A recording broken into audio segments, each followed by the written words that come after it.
So, hello everyone, and welcome to the ICFJ Pamela Howard Crisis Reporting Forum. My name is Paul Adipoju, and I'm the forum's community manager. And many thanks to you for joining us today. Last week, we had the first session of a two-part training with Abir, who is a trainer and a media specialist in conflict zones. Today, she's back for the second and concluding part of the training, which is on ethics for journalists on conflict reporting.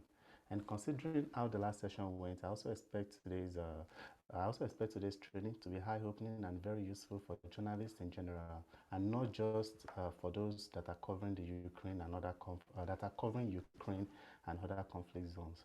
But before she starts today's session, let me share some quick announcements. If you are joining us on the Zoom platform today, please use the chat box to let us know where you are joining us from. And if you are watching the live video via Facebook, you can also actively get involved by using the comment box below the video. And if you would like to ask Kabir any question, I know she likes addressing them in real time. So do not wait till the end of the session to ask her. You can as well start doing that right now. But please use the Q&A function on the Zoom platform for your questions. Abir, before you start the session today, what would you describe as the connection between last week's session and what you are teaching us today? First of all, thank you very much, Paul. Thank you, Stella, and all of you for the CFJ and everyone who's coming and joining us. If you have joined us last week, thank you. And if you want to follow it, I think ICFJ have done a very good job of recording this. So I found during my work, and I think a lot of studies as well, connect safety, which is a very, very important issue. We've talked about it intensively last week with ethics, because sometimes journalists get into some ethical situations, and those ethical situations cause damage. Sometimes if they don't take the right decision, they cause damage physically, they can cause damage psychologically or digitally, because sometimes you take a decision. For example, an example of this is you think that you have to really protect sources in a way that, more than your capacity as a person, and then you live with the feeling of guilt all your life. Or sometimes you take a decision, and this decision which is an ethical decision, endanger your own safety or the safety of your source, or endanger your digital safety. So everything is really connected, and especially as you have seen here, that modern war have raised the question concerning the ethics of media covering conflict. And the more we see from the war in Ukraine, it reminds us of some of ethical dilemmas that we already have, and it creates some new dilemmas. So this is what we are trying today to cover. Oh, yeah. Yes, thank you, Abir, and quick shout out to everybody. We have people joining us from Kenya, from Washington, D.C., from New York, from Ukraine, and from Yemen. I can see people from Rome. I can see people from New York City. So thank you very much, everyone, for joining us today. We are really glad that you're joining us. So I will let Abir start the show, and I'll be back. Feel free to ask her any question anytime, and she will take it and integrate it into our presentation. So Abir, you can take it from there. You can share your screen, and I'll be back to moderate the Q&A session. Do you see my screen? Is my screen? Yes, but we have to Okay. put it on the full screen option. Yeah, I'll be moving between slides. So yeah. So is it Yes. now obvious? Yeah. Oh, yes. This is So lovely. yes, again, this time is going to speak about safe ethics, but we are not going to forget our topic about actually ethics, because ethics is related to safety again. And I'd like to see like the colleagues who lost their life in this war so far. And I think the latest is a Russian journalist who have lost their life while covering the war in Ukraine. And this is a photo. This is the last selfie photos that she has taken. And as you see here, she's supporting really the coverage from Ukraine, from the Ukrainian view. We have spoken last time about the missing and arrested and disappeared journalists. Just a little reminder about some key facts that will be helping us. We spoke about the pyramid of safety, which is mainly we're speaking about the physical safety. Physical safety is the safety of the journalist, that the body of the journalist, what is the assets of the journalist. Everybody's speaking about physical safety, but as well the digital safety is relevant. It's your information that you have, it's your equipment that you have, and the information on this equipment, it's your account on social media, on email, and all those things, and it is relevant to the journalist. And the last but not least, it is the psychosocial safety. And again, this is one aspect that I will never stop speaking about it, because like it's really relevant. We spoke about war on general and war casualties, like Mary Colvin, the people who lose their lives in war. We spoke about some women journalists who are reporting now the war in Ukraine and how increasing number of women. This is Lucy Doucet from the BBC Chief of International Correspondent, and those are local Ukrainian journalists, female journalists, and others. We spoke as well about the ballistic threats. On particular, speaking about number one, like it's really strong ballistic threat, and we've shown some of the attacks that the journalists are subjected to, and how you can really deal with it. We spoke about psychological safety as well of the journalists who are abroad or in exile, and they can see how their families and how the damage reach out for their country, you know, their home. This is a journalist. She's speaking, she's a BBC journalist, and she's speaking to another colleague about how she received the news about the destruction of her own house. Journalists in Ukraine themselves on the ground, most of them, of course, like many of are local journalists who became, by the attack, they have to be war reporters to report the attack in their countries. It reminds us of some cases in Syria and other countries. And this is, of course, how they feel and how this war stressed them. We spoke as well about supporting the journalists, and we gave some examples. And I think lately the ICFJ as well have given a grant for the journalists covering Ukraine. That's one very important thing we have, and the options of working from various countries. Yes, so maybe we move to some slides here to move to today's topic as well. But before that, maybe we speak about some covering the crowds, some crowd management issue, how to cover the crowd.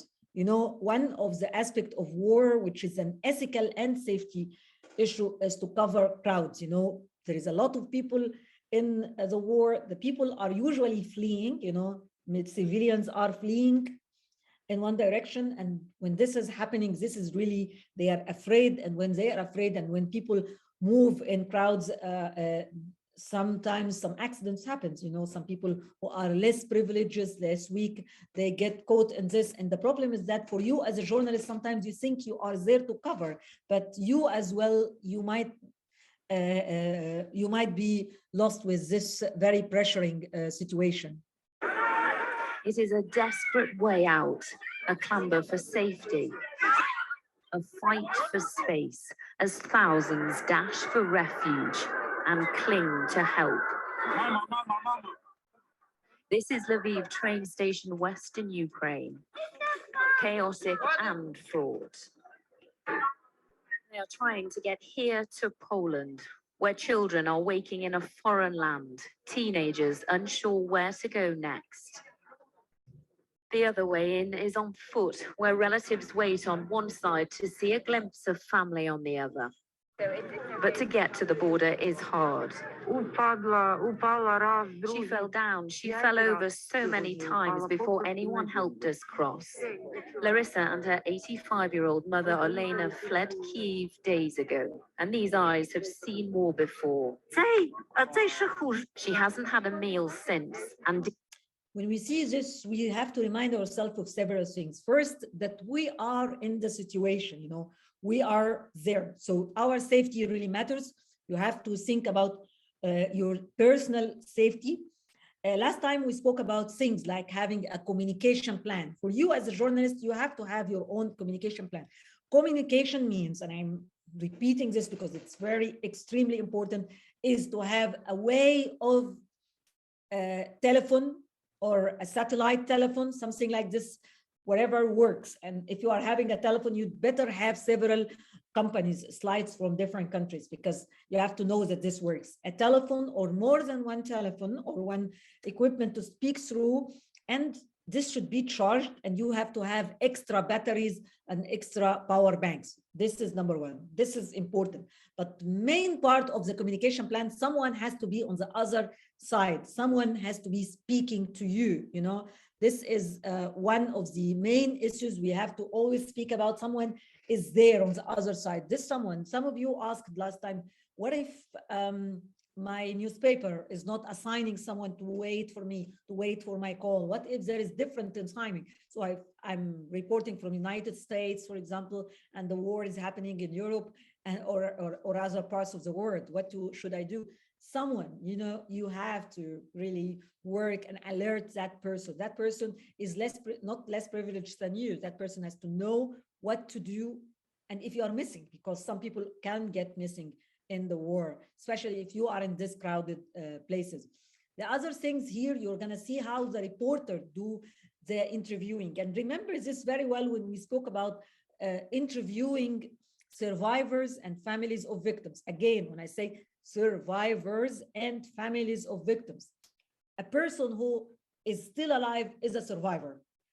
A person who dies, we speak to the families of victims, you know, even if this person have been directed to some kind of violence, you know, still when you deal with that person, you don't really make people victimize them. You try to really give them a voice to speak, you know. So this is a very extremely thing.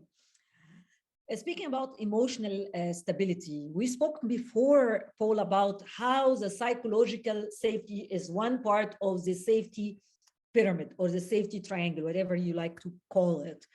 I'm going to give examples not from Ukraine. This was during the Egyptian uprising in 2011. This is Kristin Amember. Kristin Amember is a very experienced international journalist who works here in ABC, but before this and after this in CNN. And Kristin Amember is very wise with the crowd management, especially. She don't get inside the crowds, you know. She tries always when she do her interviews within a crowd to come at the border of the crowd. So she's not in the middle, because with the crowd, if anything happens, you know, any crowd in the world can turn into violence at one point. If there is rumor, oh, the Russians are shelling, they are going to go all running, and the people can really die in the process of this fleeing. So you come always from one side. And the problem is that when you come in the middle, you cannot really see the whole thing. So she was coming here. This was like an uprising, you know, it was in Tahrir Square. This is like the context of it. But see here, when she noticed, you know, because I told you last time to have a situational awareness, to really see what's around you.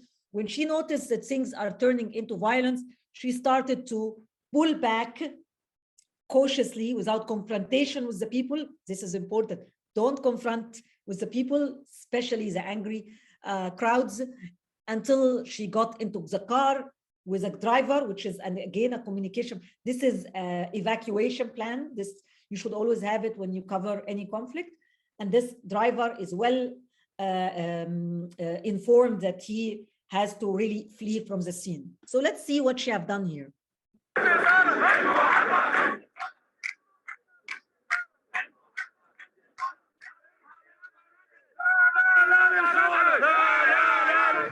We return to find out what's going on at the end of the day inside the square. And very menacing messages were directed our way. Don't go there, they said. Don't take your camera, or else you'll meet your destiny. What's happening in the square? She's trying to answer. Sorry. We had American, we had any country more. Okay, go to any place more. You want us to go? Yes, I want you go to from here. Why? Because we are hate you. We hate American. You hate us. Yes, I hate you, and I hate you. Why do you hate us? You are not good person. Go to any place more, please. Go to any place more. You are not with us. Okay. You are not with us. Okay. We want Mubarak. We want Mubarak. We want. Okay. So she don't confront with the people, you know, even if you disagree with the people, you know, this is generally in any situation. You are not there to have a voice and speak. You are there to take the voice of the people, and you have to read the people. This is a situational awareness, to be aware of what happens around you, so you can really take the right decision, the right time, you know. I will always say the crowds are really dangerous, even the most supportive crowds.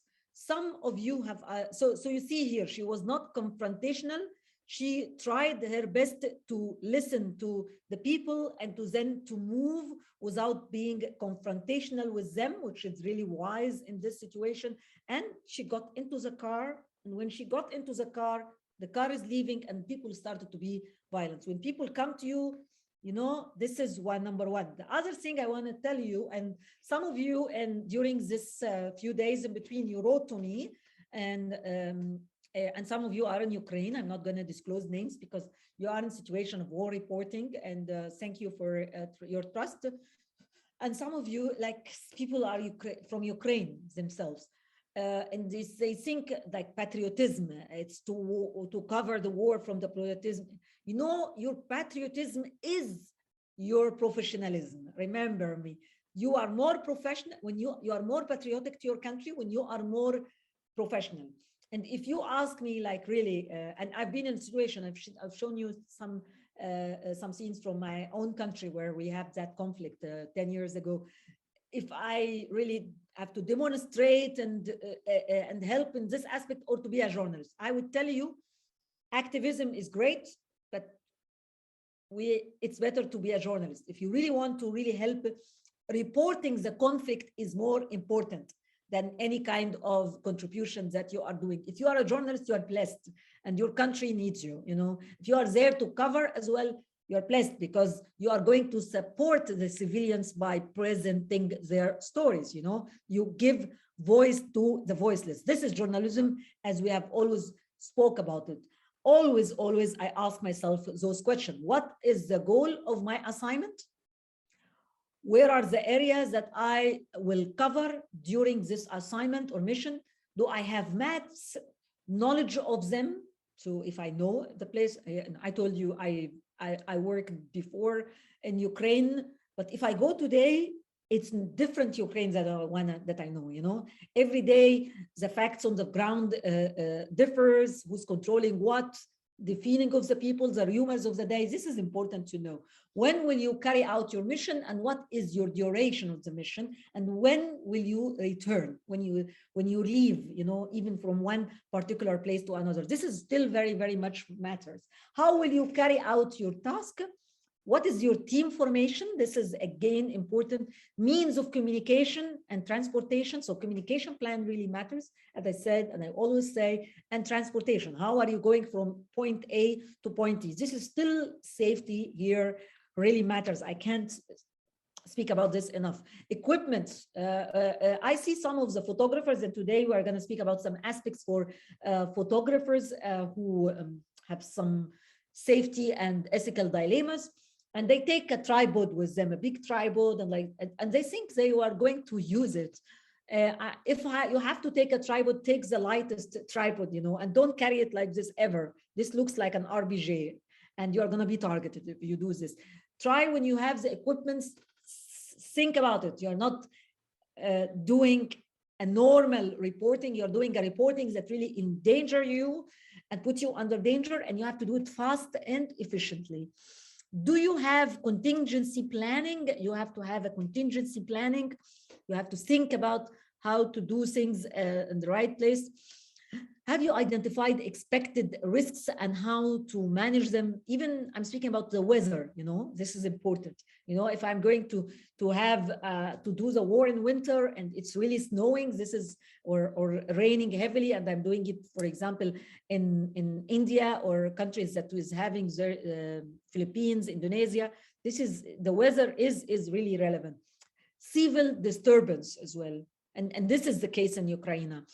Checkpoints, and this is again one of the things that I've seen in Ukraine. It was even in normal days. So what about now?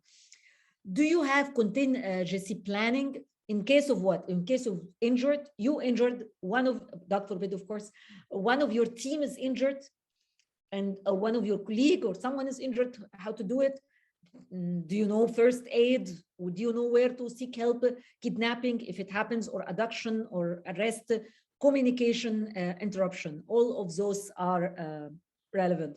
I'm going to go back again about if this is one of your questions about what to do if you receive threats and other things.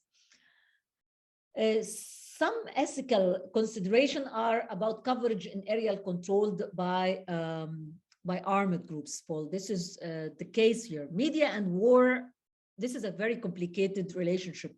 Why? Because journalists and regular and irregular armed forces, and I mean armed forces related to the state, armed forces related to armed groups, you know, the historical relationship had a lot of tense because both parties, journalists and armed forces, have assumptions against each other, about each other.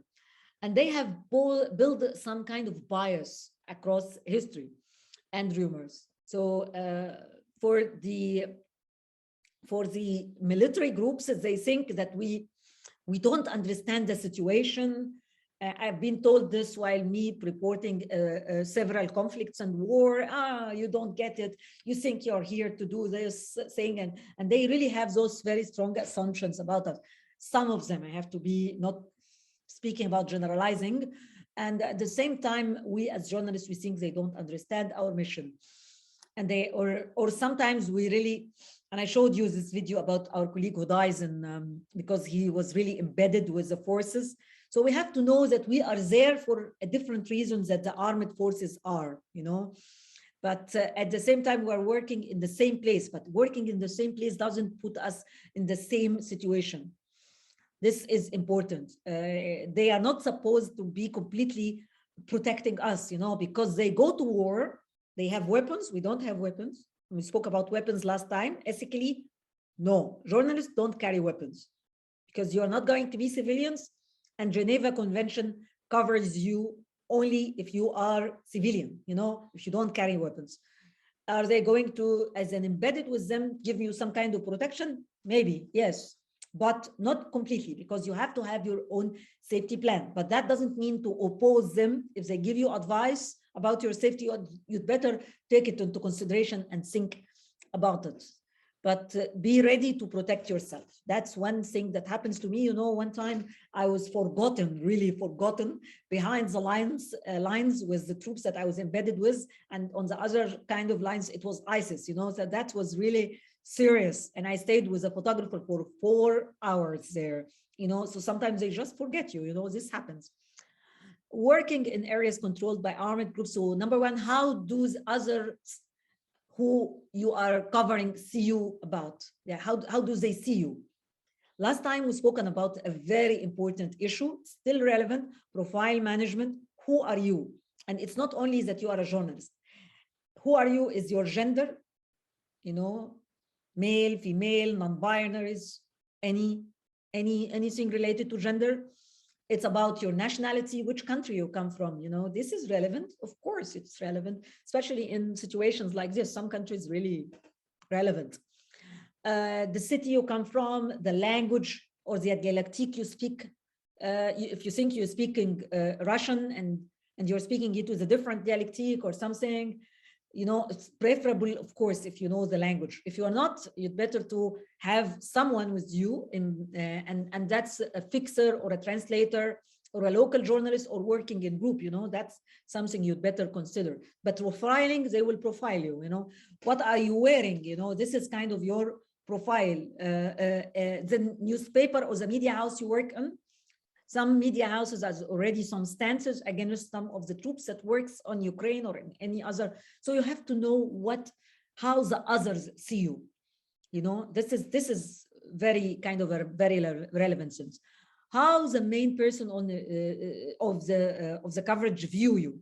You know, so if you are covering this, what is your their attitude towards journalists? How do they treat journalists? Is there is hostile against media organizations in general? Does that person view you as one of the parties of the conflict?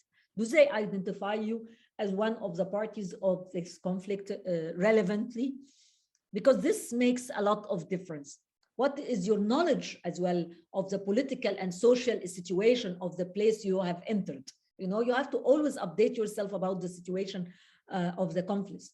Who are the main parties in the event? You know, because this as well might be very obvious. Oh, we know. Don't think, like always read and try. What are the languages and the dialectics that are used? You know, sometimes in the Middle East, which is I'm in Germany. I live in Germany, but I'm mainly from Egypt. So I speak Egyptian Arabic, you know. So when I go to other country, I understand all the dialectics, but when I speak, I can't make it the same, you know. So I've always to know when to speak and when not to speak, what to wear, what not to wear. And the person that I bring with, I'm with the person that is helping me during this fixer, translator, whatever person, I have to know what is the profile of that person, because this might endanger me, you know, it makes or breaks.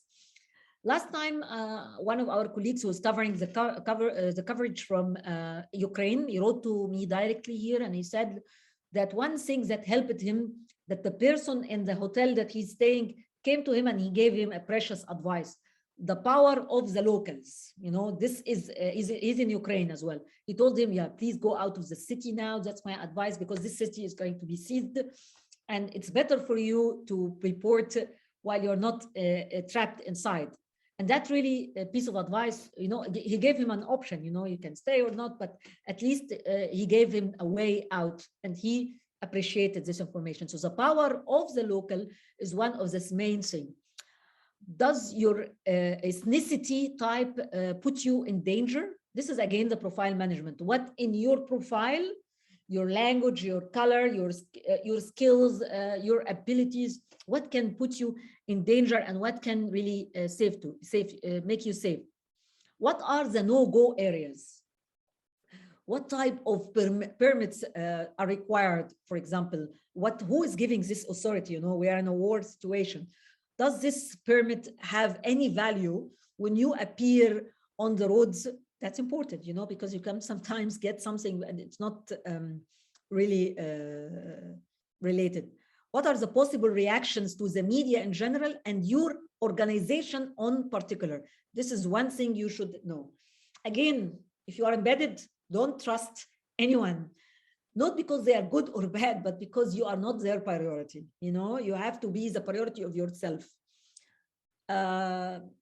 It is not that situation here, but sometimes how to deal with ideological armed groups, organizations, you have to know their identity, numbers, recruitment, background, organization flag, if they have flags, the relationship with other and similar regional organizations, and what are their views to journalists and civilians on general, and you are particular. And at the same time, if it's an armed groups, you have to know as well where it's funded from, and the maps. Again, that's relevant. If you are going to interview someone, you know, in the conflict of those organizations, and they tell you, oh, yo, come Paul, you're going to interview this leader from this organization. You have to ask yourself, what are the previous records of the interviewee? What did he do, or that person before? How well do you know the broker, the person in between, the person who really connected you? The reason for your choice for this interview, you know, because some of our colleagues have paid their lives later, because sometimes it's an ambush to really kidnap the journalist. So we have to really be sure about it. Don't get carried away by futile adventures, you know, because at the end of the day, not to be a good journalist, to be a dead journalist. You know, you want to live, you want to report others. So you have to think about what to do. Some interviews are really sensitive, you know. This is a sensitive interview that was done to this young person. He's a Kurdish young person. He's like really a child at the end of the day. And he was taken by ISIS. You know, this is not in Ukraine. This is in north of Syria. And then he had some kind of a Stockholm syndromes. And he speaks about them that they are, maybe they are right, because he's been there. So let's see that. Marwan is one of more than 140 Syrian Kurdish schoolboys kidnapped by ISIS 4 months ago, kidnapped on their way home from final exams, according to the Syrian Observatory for Human Rights. He is among the 70 or so released in the last few days. I couldn't believe it. When I got to the coffee shop and I called my parents, I couldn't believe it, he remembers. His mother wipes her tears when we ask about the moment they were reunited. In that moment, we forgot we were in a strange country, a strange home, his sister says. The family is from Kobani, a town under siege by ISIS for 2 weeks now. They among the first wave of some 130,000 that were forced to flee to Turkey. Marwan says when ISIS first grabbed them, he was terrified. They took us to the mosque and they had us pray. They taught us to pray and we went to the school, a primary school that would be their prison. Marwan says they questioned if he had ties to Kurdish fighters. I said, we don't have anyone. They hit me with cables 5-6 times. Others were more severely beaten, some electrocuted, even hung from the ceiling, he says. And as in this ISIS video showing their child recruits, the kidnapped schoolboys were also entrenched in ISIS's version of Islam. We were afraid of them. When are they going to kill us? Today? Tomorrow? And then we found out the truth, that they don't just slaughter someone without evidence, without finding out if they are an infidel or not, Marwan says. The schoolboys were forced to watch videos like this of beheadings and amputations, but not, he says, to instill fear. They wanted us to know the truth, that they don't just grab a random person off the street and execute him without evidence, only if they are infidels.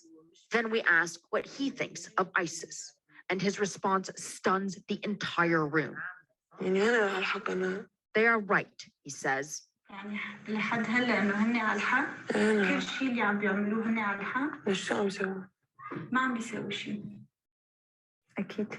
This is normal, his sister Duha tells us. They are children after all.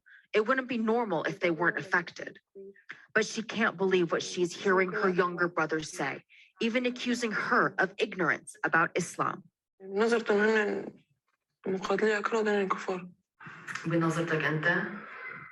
أكيد كفر، لأنه رأيت داعش لما بيشوفوها بيدوسوا عليها. غلط، رأيت داعش مكتوب عليها لا إله إلا الله. لهم حق ياخذوك 4 أشهر مثلا. He pauses and then says, في منهم. There are some that are bad. His family relieved at his return, but left wondering if they really got the Marwan they knew back. So this might be not the same, the situation here, but it shows you that you do some sensitive interviews sometimes. You know, she took, because he's a young person, you cannot just do the interview. You have to take the permission of the person himself as well, according to the UNICEF as well, rules, and you have to ask the family. So the families are here. And at the same time, the reporter, she was really listening to the situation, and this really shows, you know, when you don't really interfere that much in the situation. So interviewing the people, the survivors, it has to have some rules, you know. This is one of the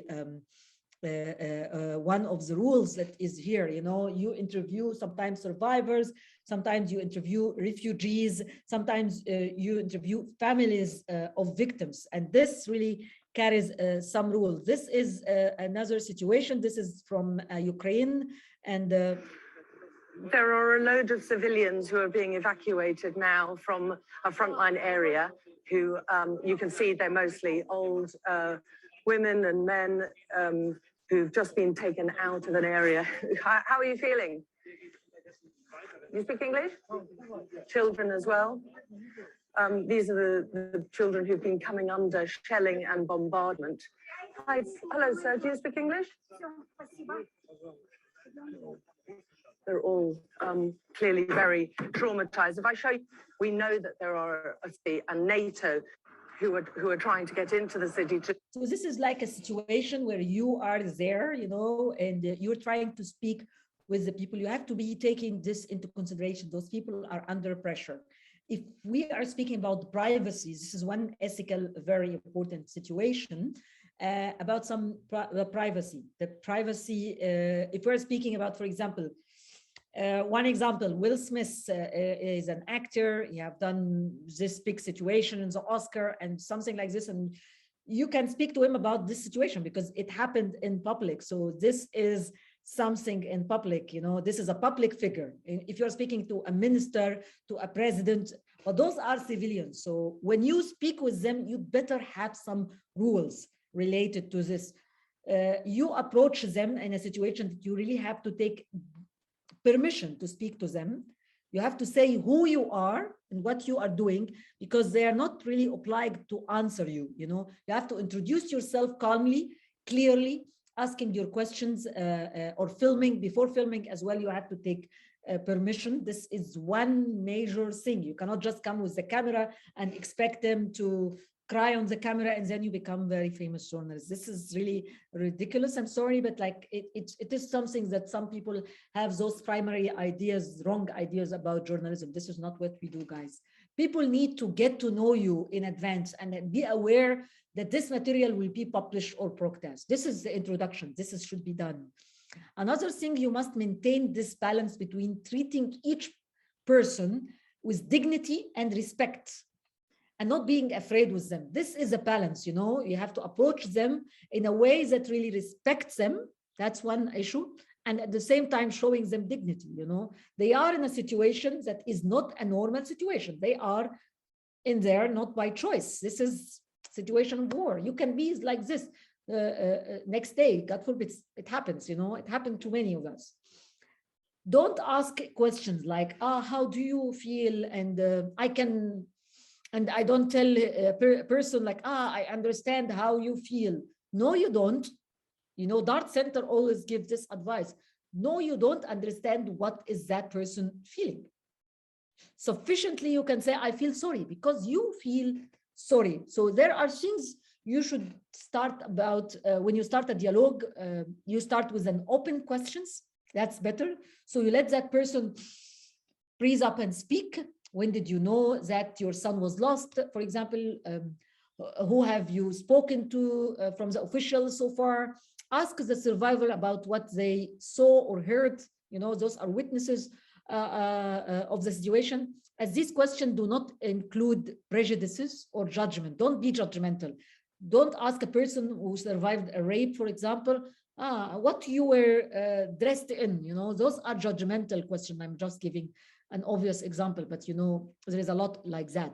As it opens the door for them to bring out everything inside, that they can speak up, and you don't go into the details that traumatize people.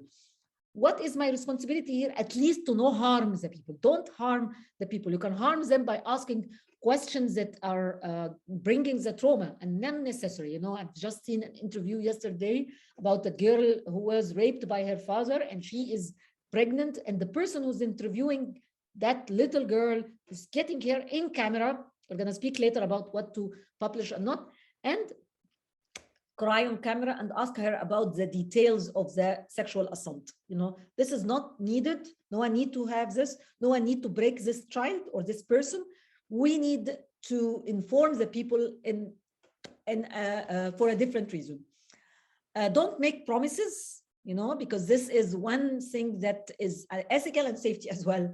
You meet people in a situation of war or conflict or a very stressful situation, and you think You can tell them, I will help you with this.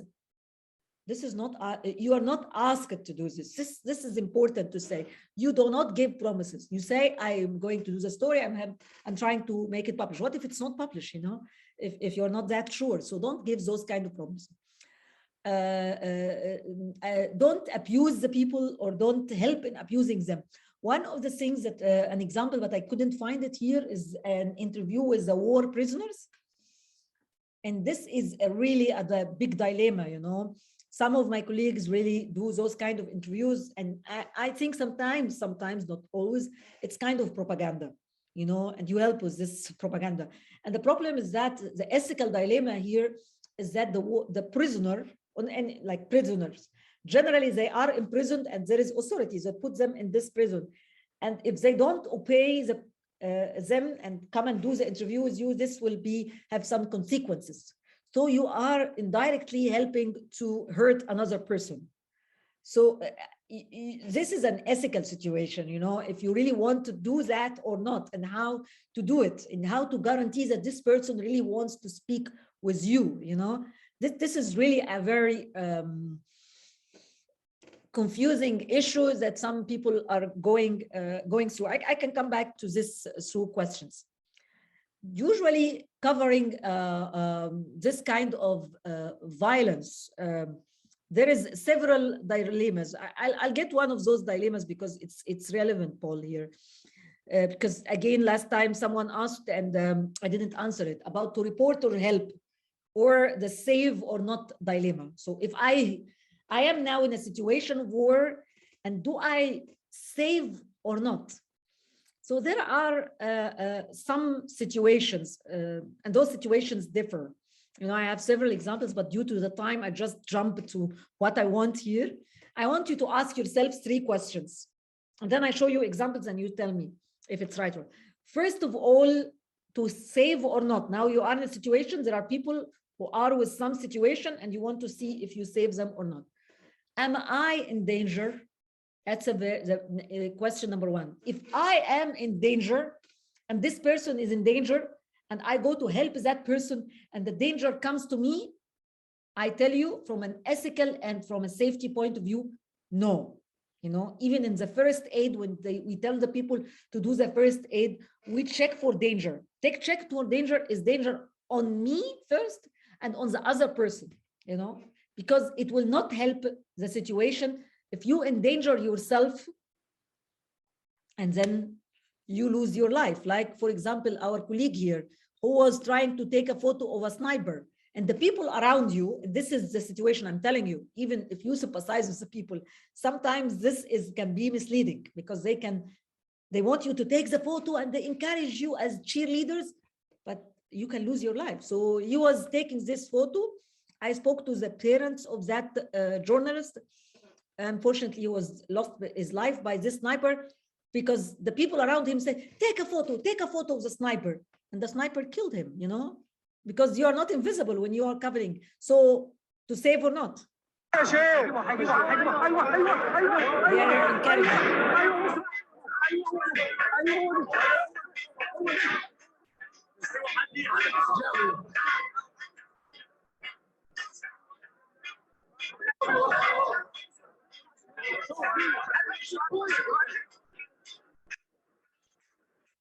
So this was the last, you know, God bless his soul.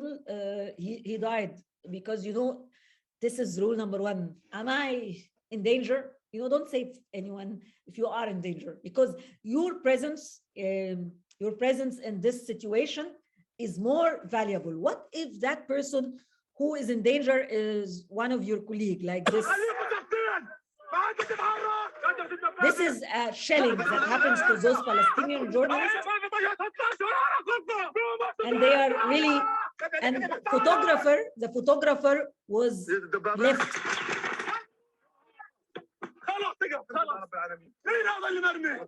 Who is that person there? He's a photographer. We forgot him.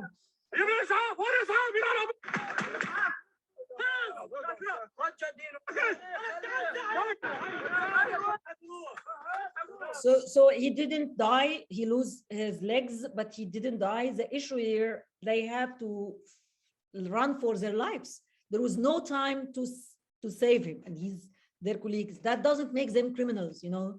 This is a situation where you have to save yourself than the others. That's a situation, guys. I hope you understand me. The second question here, I said there are 3 questions, and I'm trying really to be brief because this really takes a whole session for training. The second question, though, am I in danger? Yes, I'm in danger. I don't save. Second question, is there someone else to save? Is there other persons than me to save? If there is another person to save, I'm telling you, concentrate on your job. Because remember, there is a lot of massacres that happens and disasters that happened in history. We know only about some. Why do we don't know about the others? Because there was no journalist to report. So the biggest help you do as a journalist is to be there and report. Your presence is very, very important. So this photo, I think many of you have written to me now, you're familiar to this photo. This is a famine that happened in east of Africa. This photo is from south of Sudan at that time. And this girl she was really dying, like trying to go to the refugee camp, trying. And this bird, as some of you know, this bird is only interested in dead bodies. So that bird is waiting for the girl to die. Carter is a journalist from South Africa, and he was there to cover this incident, you know, to the whole famine. This photo was published internationally, and he got the Pulitzer Prize. This is a very big prize internationally for us as journalists. And they asked him a question when he was that one, what about the girl? And he was like, what about her? You know, we were told in this situation where there is a famine, the humanitarian situation is not good, so don't touch anyone, you know, because of health issues, you know, during this gatherings of people, maybe other diseases can come, but then what about the girl? And later on, he dies, he ends his life. Sometimes it's about that or not. I've trained in the BBC, and some of them said, no, it's not related. It's not only about that, it was other things. But in general, I just need here to go through the rules that I've just talked to you. There are, by the way, 3 rules. I'm going to add one now. First, am I in danger? No, because this bird is not going to eat the journalist. Is there someone else to save? No, there was no humanitarians to help this girl in this place. Do I have time for coverage and then to help the girl? Yes, because in order to take this perfect photo, he has taken around 16, 18 other photos. So he has time. So maybe this was not the right decision, you know? So is he in danger? No. Anyone else to save? No. Do I have time to cover or not? No. He has time, yes. So this was not the best situation. Always remember those 3 parts. And here is a video from Ukraine. And this journalist she's covering, and at one point she helps. John, we are here on the northern western outskirts of Kyiv at the entrance to a place called Irpin. And basically what you're seeing here is people who have been under heavy bombardment now for 7 straight days, finally managing to flee from this area of Irpin. And if we pan over here, my cameraman Scott McWhinney can show you the bridge here that connects Irpin to central Kyiv has been destroyed. That was destroyed by Ukrainian forces to prevent Russian forces from moving on into central Kyiv. But what you're seeing now is that people have to navigate and cross on foot this destroyed bridge in order to, John, we are here on the having difficulty walking with whatever resources they possibly can, John. Clarissa, if you can, if you're safe, I would like you to stay with us a little longer. And I did just hear some thuds in the background. I can hear the artillery there. And to our audience, I do want to say, I do understand that these images are disturbing, but I think it's a disservice to try to sanitize the horror of war here. This is what is happening to the people of Ukraine now. They are suffering So the cities that may be targeted, he's urging people who can to stay and fight. Is there a concern as more people Ago, it was already crowded, some pretty hectic scenes as people were desperately trying to get on trains. Now it is much more congestion, days of straight. And so it's extraordinary to see what a high threshold to go back to them. And you can see many of these people are elderly. Yeah, she's trying here to help someone. Можно вам помочь? Можно вам помочь? Вот там, вот там, вот там, вот там. Можно вам помочь?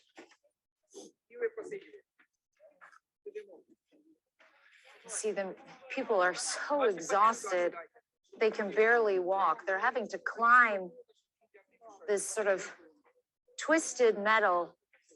Many of them, as you can see, are elderly. They're visibly distressed. It's just an awful, She's touched by awful this. scene. And these people are the lucky ones. Можно вам помочь? Можно вам помочь? Мне очень жарко. Это плохая. Можно вам помочь? Давайте мне вот это. Давайте мне. I'm just going to help her carry this bag a second. Excuse me, John. While we try to.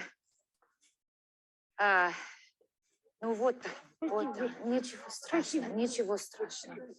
Как вас зовут? So people are obviously incredibly. So if we apply the rules here, I was sorry, I was trying to get this part. She is doing a reporting that's a very long one. Like this is only part, those 10 minutes are part that I got from the whole report. And in that minute, she's already said this information, the major information. So if we go back and see the rules, am I in danger? No, she's not in danger, because he asked her, as you've seen, is there any shelling happening around? No, there is nothing. Yeah. Is there someone else to save? As you see, the people are trying to help themselves. And this old woman, there was no one really helping in this part, because they have to go up because of the transportation is not working well. Do I have enough time to work and then save us? And she have done that. So I think this was okay. But if she was really in danger herself, if there is many people helping those people as volunteers or the Red Cross or someone, and if she didn't have time, she has to prioritize herself. So I hope I really spoke about this part and covered it, because like this is usually this is one of the questions we see. I will stop a little here because we are going to speak about two other major ports. Maybe we take some questions here. Yeah, Abu, I think this question is from me. I want to draw a sharp contrast to the scenario you just described. Can you allow me to also share my screen? Yeah, I do that, dear. Yes, so I want, this was also a very popular case and was quite sensational. And what could this woman have done better? So everybody, independently, you may know the story, but let's watch it together. And Habir, you can give us analysis of what went wrong or what she could have done. Yeah, Hungarian journalist, yeah.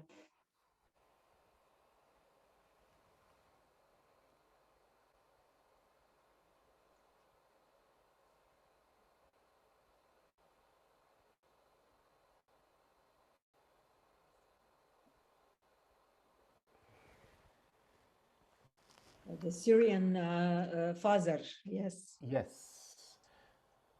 Can we say she's in danger? Can we say she could have helped? Because the way the story eventually ended, even though she was sacked and was sued, but the court did not find her guilty of anything. So what are your thoughts, Abir? Yeah, this is kind of bias. Actually, this is on the other side. I'm saving the things that happens in Ukraine on the other side, because there are some stuff ethically as well here.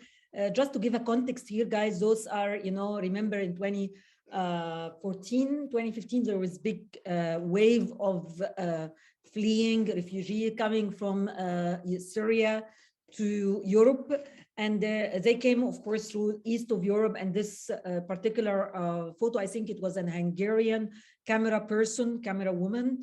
And she used her leg this man was carrying his child, trying to flee. And she stopped him. She really caused the man and his son to get down. You know, this is not, of course, saving. This was the completely opposite of saving, endangering a person and interfering, actually, because we are journalists, we cover the event, we don't interfere in events. You know, I said before, activism, pro or anti, this is not something we do, or if we do, we don't carry a camera and we don't work during our journalism work. This is a big taboo for us, wrong. So this, thank you for sharing this, because this is the personal bias of that journalist.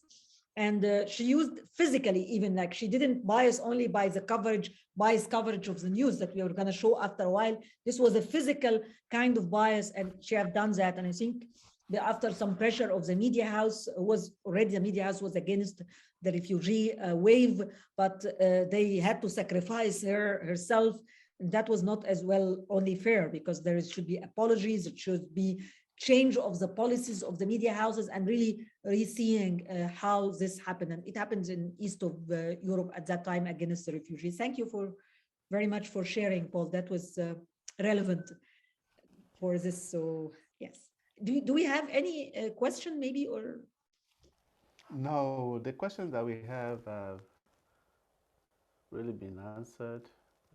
No, there's no question that Then I can continue. Yes, I want you guys, like, if you have questions, just let us have it, because any questions, it is relevant. Do you see my screen again? Okay, so reporting from Russia. Yeah, I'm not using slideshow. Just click use slideshow.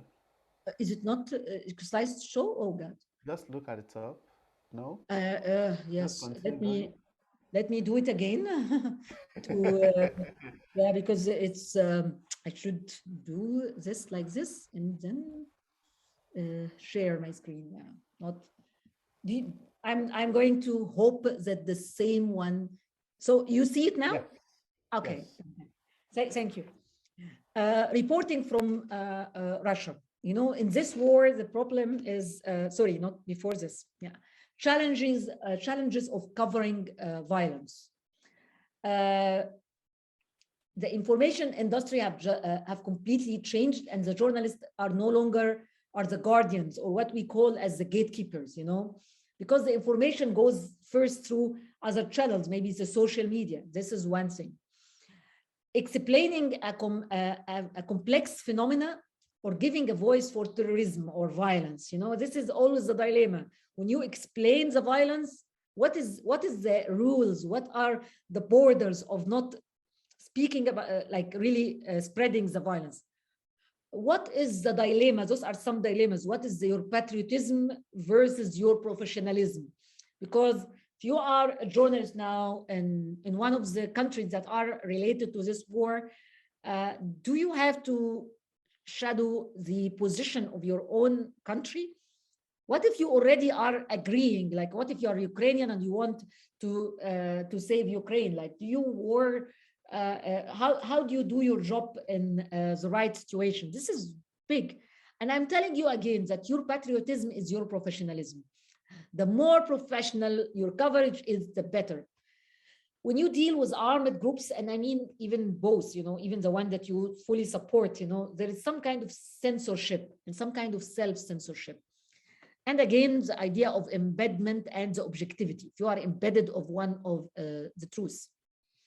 If you are covering stories about Ukraine and in this situation, some people will really think that this situation, this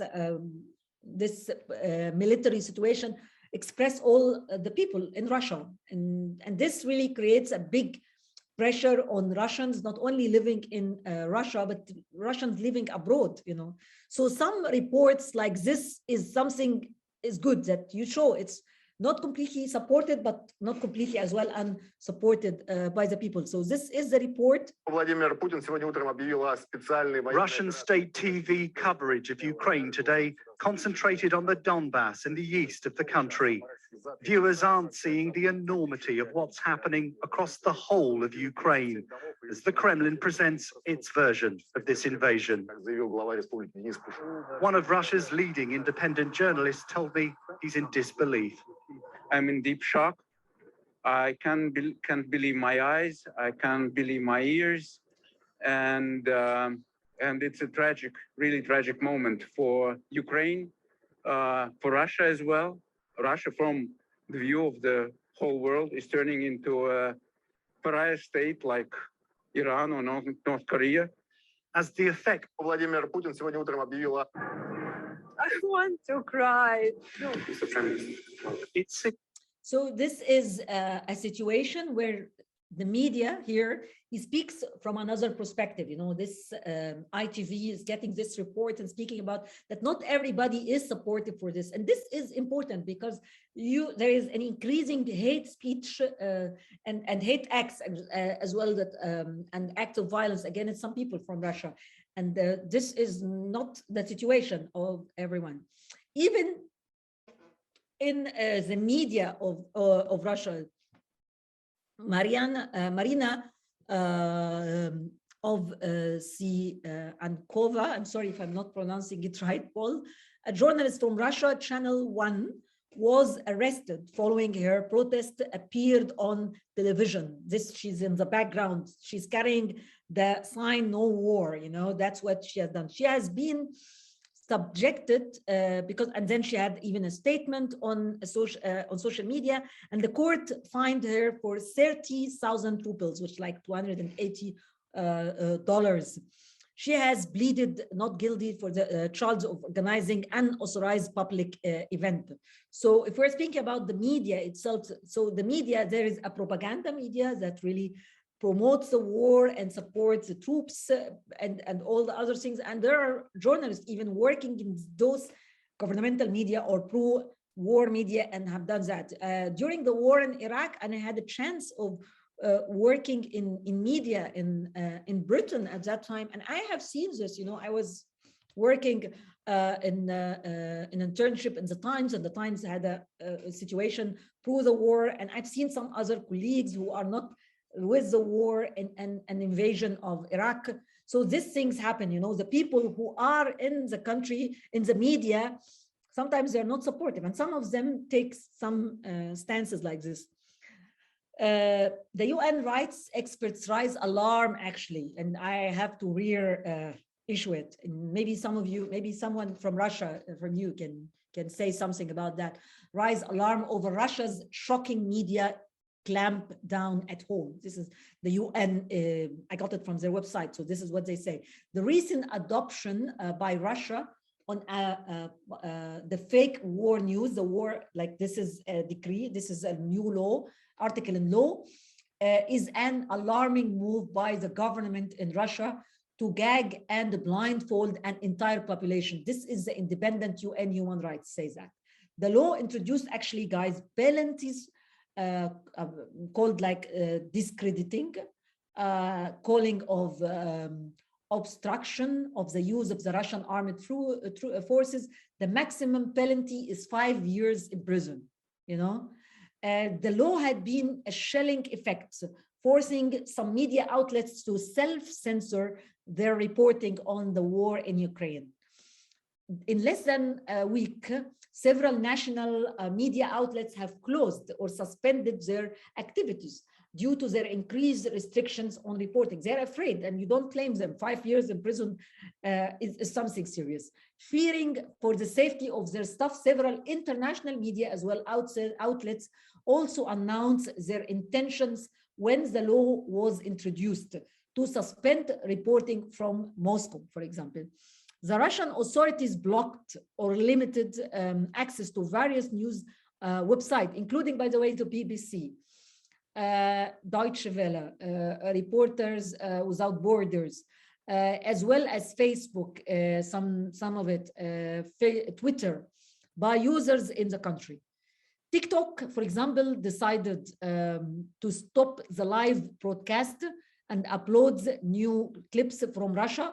And you have to know that 36 million use the platform TikTok from Russia. So this is really big. So the live, they have stopped it in order to still operate from Russia. So this is a serious situation. So the situation is not only happening in Ukraine, it's happening in different countries. This story is happening in Russia too. and it happens to Russian across the world and Ukrainian across the world, and it happened to in Poland, a neighboring country to Ukraine. This is the story. Media censorship here. The 2021 co-winner of the Nobel Prize, Dmitry Muratov, he's an editor-in-chief of independent media there. He works mainly on investigative reporting related to corruption. He told the New Yorker before the legislation was passed, you know, just a few hours before that, he said, for now, we continue to call war. We are waiting for the consequences. The newspaper has since deleted the content from its website. You know, this is something that happened, you know, this is because they don't want to endanger him. He said that, but this is why I couldn't get hold of it exactly. Russian channels here in the other photo cuts the voice on another journalist. This journalist is a Russian journalist. He was speaking and then he spoke something that was censored, so they just cut the line. So this is to show the other part of the story. You know, some of the story is really dangerous happening on the border of freedom of expression. And this is why we included it in this ethical session. How I deal with propaganda material. How to avoid glorifying violence. I've been asked last time this question and we said we're gonna answer it.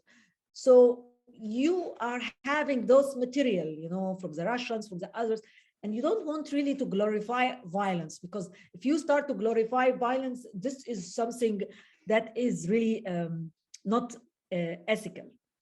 This is, for example, pro-war media in Russia's media looks very different from most news coverage around the world.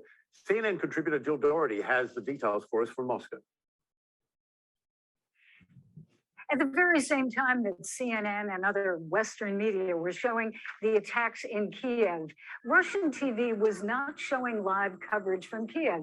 In fact, it was showing pre-taped reports, some of them very dramatic, showing reporters in flak jackets standing in front of tanks, but coming instead from that breakaway region in the eastern part of Ukraine, the Donbass region, where those two breakaway republics that were recognized officially this week by Russia are located.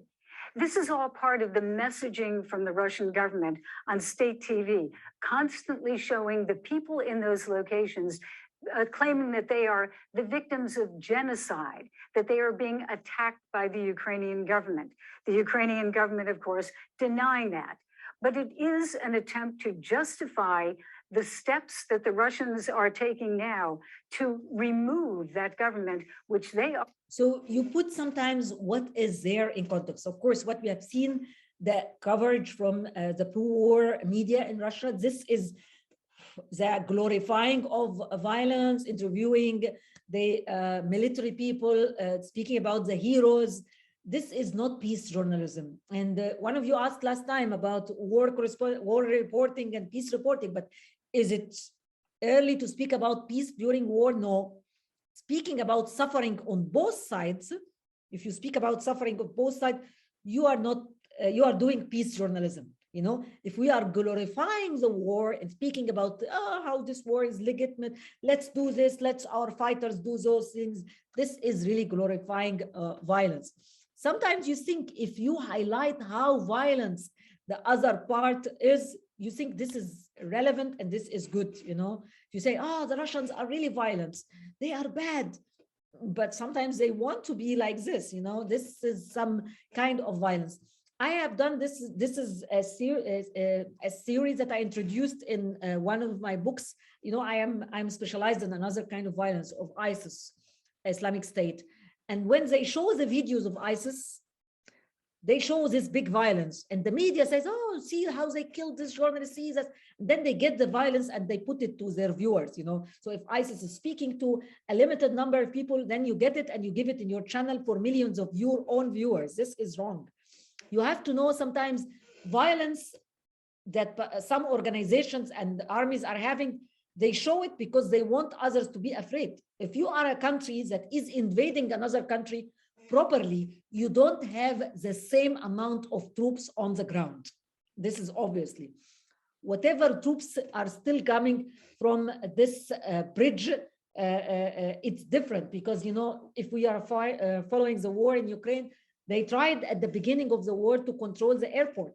And if they control the airport, this would be easier to get troops through from Russia directly to the airport. And because this situation didn't happen, they are still weaker than the others. They are not that strong at that time, yes, weapon-wise. So if you are going to promote that this massacre, these things are happening and exaggerate and take the exaggeration, which is not fact-checking, because your job as a journalist is to fact-check, really. You're not a content, just a person who is content creator on the media. You are a journalist and you have to fact-check. You are really helping to promote violence. Violence is here, as you see in my figure, is this iceberg. The iceberg, you only see the iceberg, but you don't see that this even violence is kind of managed violence, you know, and this is the iceberg that I was speaking about. So sometimes some media work on this level. Maybe this video, I don't want to show it, but like, yes, let's move. Another thing, if you are going to show dead bodies, even of the other troops, you know, we spoke about prisoners of war and civilians, killed civilians, those are the victims. But even if this is the dead bodies of the other team, if you are really, your newspaper has a clear bias because like you're working, this is not right, not to, so don't think if you are using photos that have some kind of violence, that this is something that you, that is right. This is a video, but in this video, it's this is a terrorist attack, and this there is someone who died in this terrorist attack, and this anchor is trying to speak to the brother of that person who said died in the attack, and he's the one who committed the attack. But he is meeting him in the office of the police. And the person don't want to speak, but the anchor is really pushing.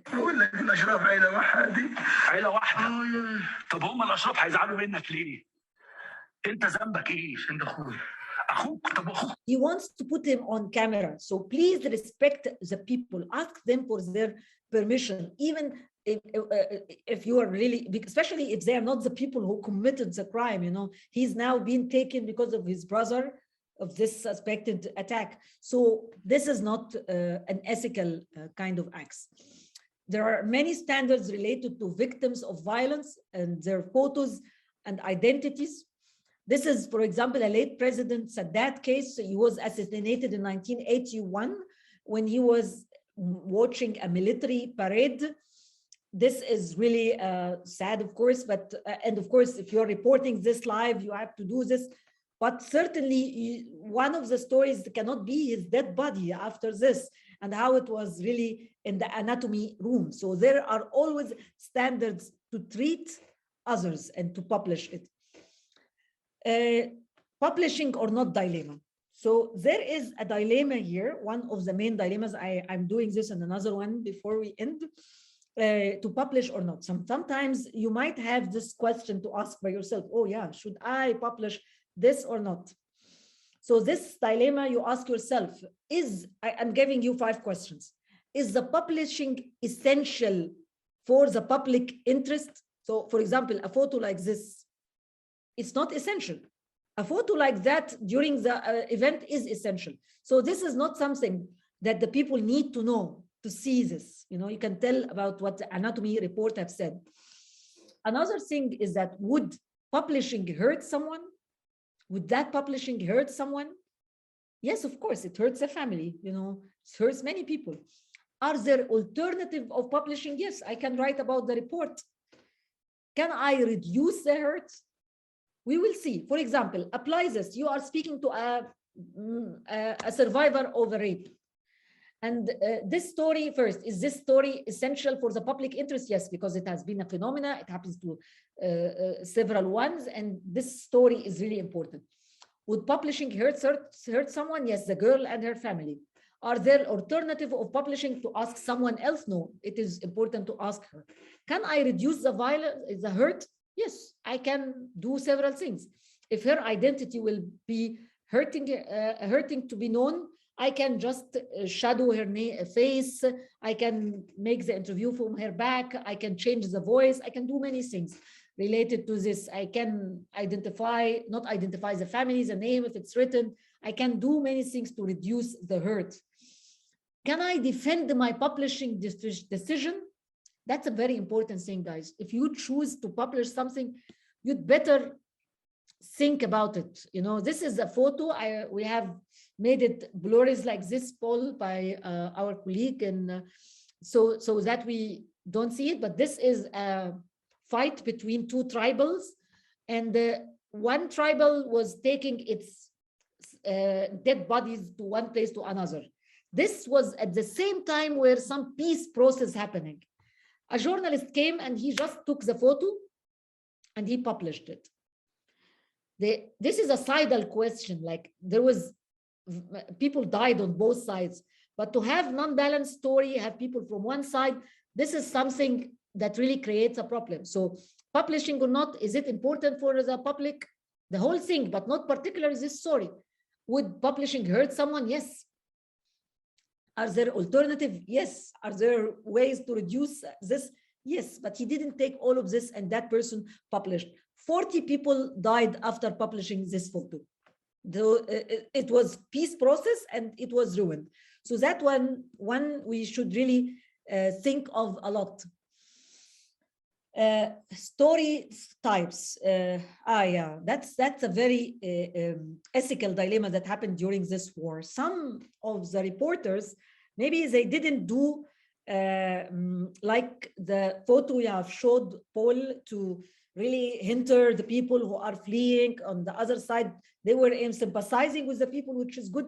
But during saying this, they stereotyped, they said hate speech. They did really guys and speak about some of their own prejudices that should have not been there. See, for example, this line there. They seem so, this is in the Ukrainian war, they seem so like us.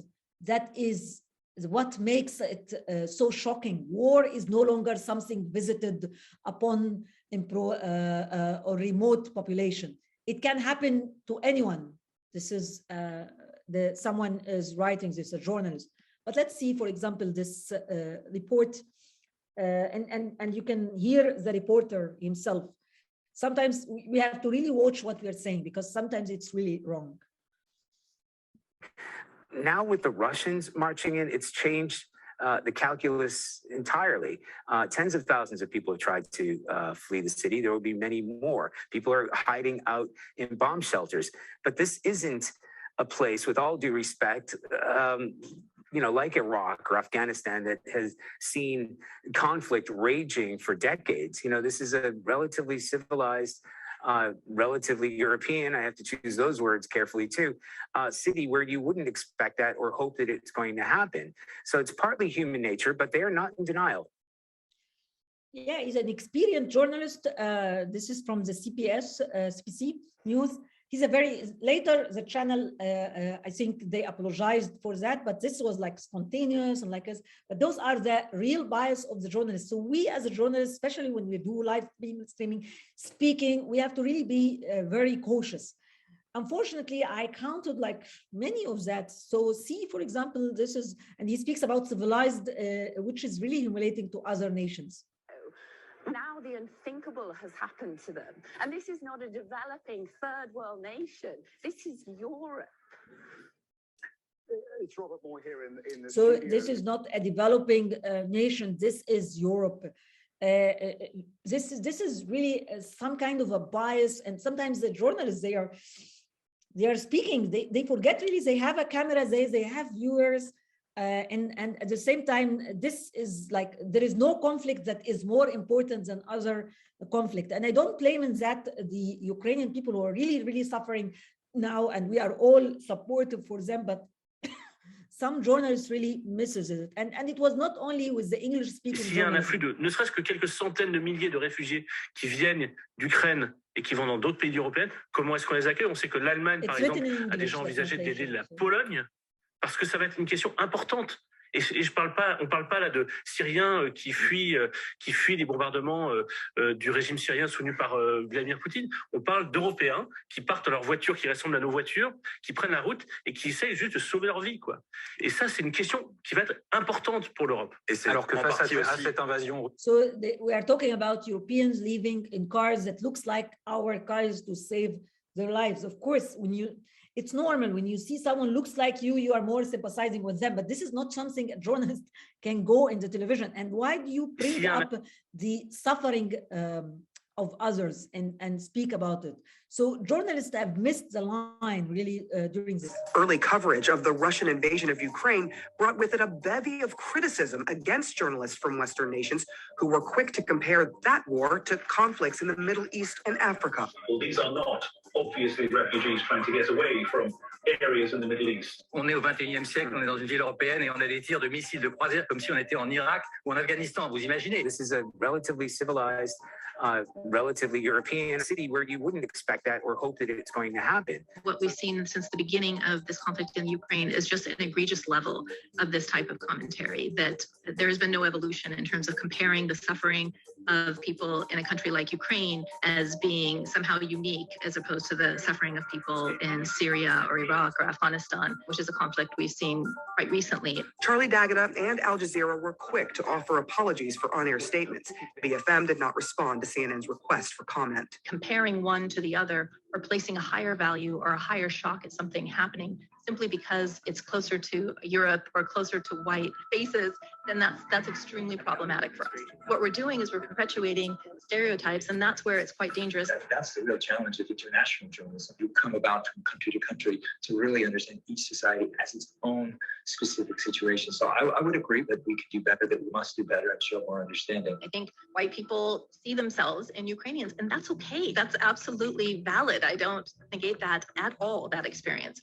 And to see yourself in an experience of someone or in a people's makes you compelled to act or to be perhaps more appalled at what you're seeing.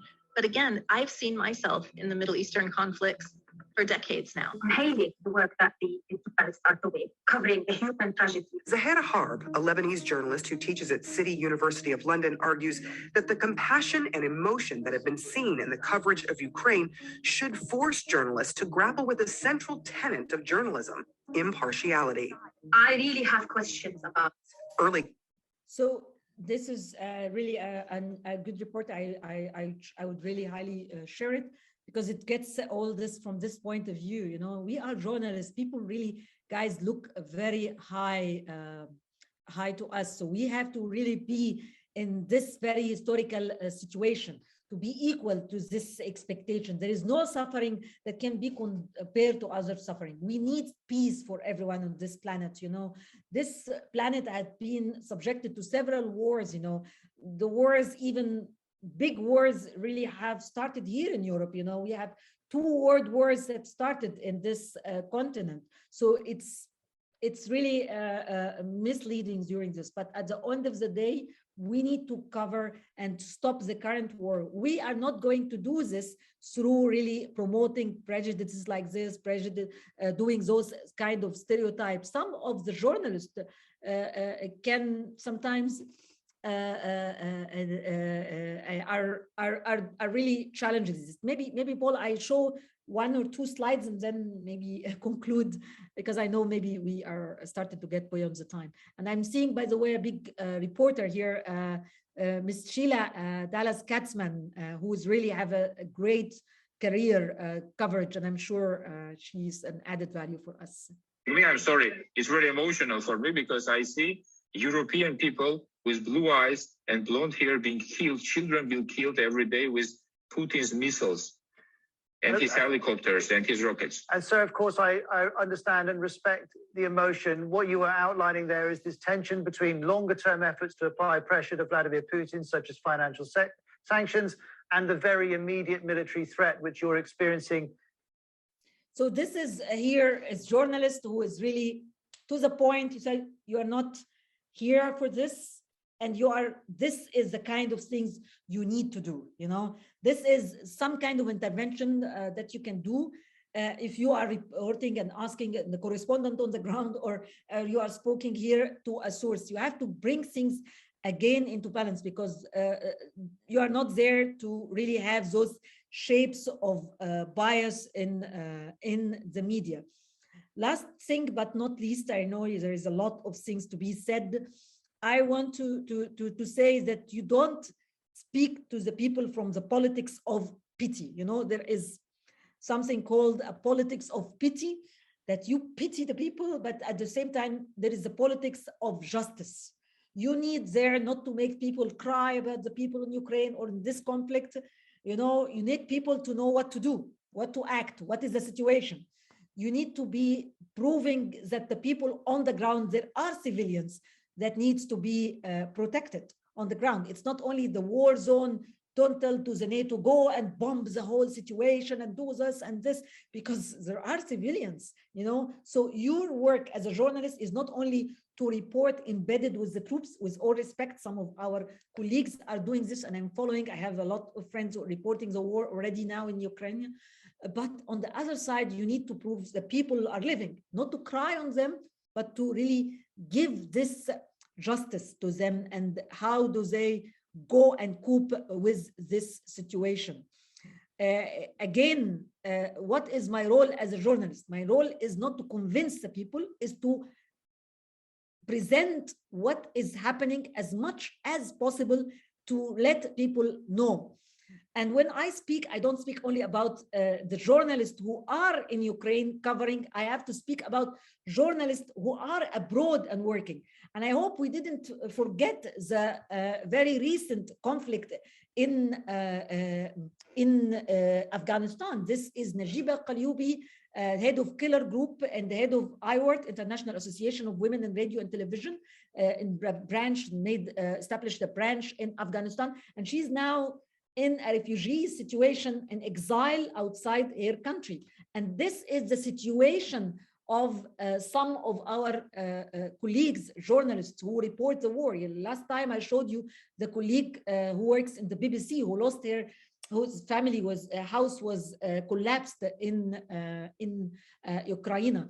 So this is the situation. We have to now help. And there is, last time we spoke about ways the UNESCO and other organizations are helping really with the journalists who are in exile.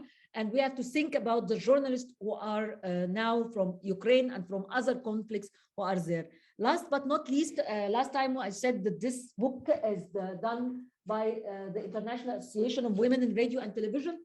This book we have done, I was honored to write it first in English and then in Arabic, and it was edited by our colleague Noni Volch from Australia. And this book and another book, by the way, in Turkish will be launched next month from Istanbul in Turkish language. Those books are available resources, Paul. I've given them to you and for Stella. For everyone who wants to read about war reporting, it's here for women, but I'm sure you will find some useful tips for our colleague. And yeah, with that, I have to stop here because I think I'm over the time.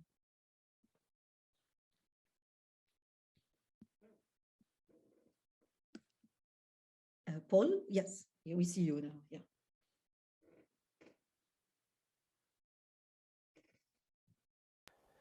Yes, I'm here. I'm just trying to unmute myself. Thank you very much, Abir.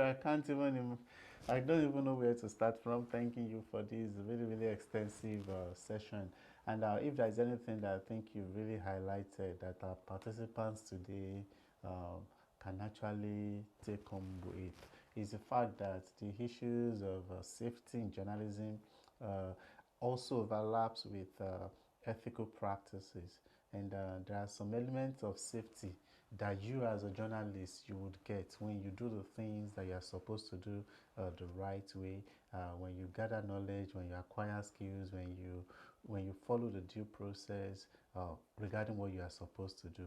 I know if you look at the comment section, there is a lot of commendations for what you've really mentioned, and it really goes a long way to really highlight the importance of what you are doing. Sheila, do you want to say something? Okay. Sheila? Yes. Hey, Abir, how are you? How are you? Hi, how's everybody? I'm just always inspired and impressed, Abir, by you and the work you do. And, recently we just finished a commission on the status of women. And in some of the events, the very issue that you're talking about, bias reporting and those sorts of things, that's what came up and how to deal with it. You got to come back to the CSW, that's the Commission on the Status of Women. But Howard just walked in the room and you said something and he has this to say. Come, Howard, a beer. Hi, beer. Hello, Howard. Am I on camera? No, you're not in camera. Okay. I just walked by and was hearing parts of what you were saying. And it's impressive how you're putting it and how you put into nice general terms so that it's usable. I mean, it's been hitting us on an emotional level in a more direct thing of this bias and continuously the idea of the bias that slips in. Prejudice and bias that just is deeply in there, deeply ingrained. And you put it in very nice terms. Thank you. Thank you. Yes, thank you very much, Sheila, and thank you very much to other participants. Like rightly said, there is a lot to unpack in this presentation. I found myself just taking notes and just watching Abir going really deep into the depth of what can actually keep many journalists safe. Sometimes I think many journalists do get carried away by what they do, and sometimes putting their lives at risk. And while we cannot totally remove all the risk, but we can have a better chance of living to report the next story by taking these preventive measures, by doing things properly, and by being up and doing and embracing in addressing any issue that could present as ethical dilemma. So once again, on behalf of the ICFJ, Pamela Howard, Crisis Reporting Forum, thank you, Abir, for being meticulous and taking your time to prepare these slides and to take us through this journey with you. And nobody would believe that this is the second session, and I felt like we could actually still package something again into the third session. Eventually we'll circle back again, and this is something that we believe should not end today, and we'll try as much as we can to share materials from this session with you participants. So if you're not a member of the ICFJ Pamela Howard Crisis Reporting Forum, I encourage you to join the forum page on Facebook, and you will see the link to the Facebook page right now, and so that you can easily access these materials when we upload them, and you can also consult it at your own leisure and go back to it and use it for. Sorry, I sent this directly to Abir only. Yes, Stella has put the link to the group, and so please click the link, request to join the forum, and we are going to accept you into the forum. And thank you very much. If you would like to know more about the ICFJ Pamela Howard Crisis Reporting Forum, please visit the International Center for Journalists website on www.icfj.org, and for you to also access more resources on a wide range of issues, including safety and ethical reporting, check the IGNet platform out on www.ignet.org. We'll be back next week to discuss another topical issue that is also relevant regarding crisis reporting, and I'll see you tomorrow. So thank you, Abir.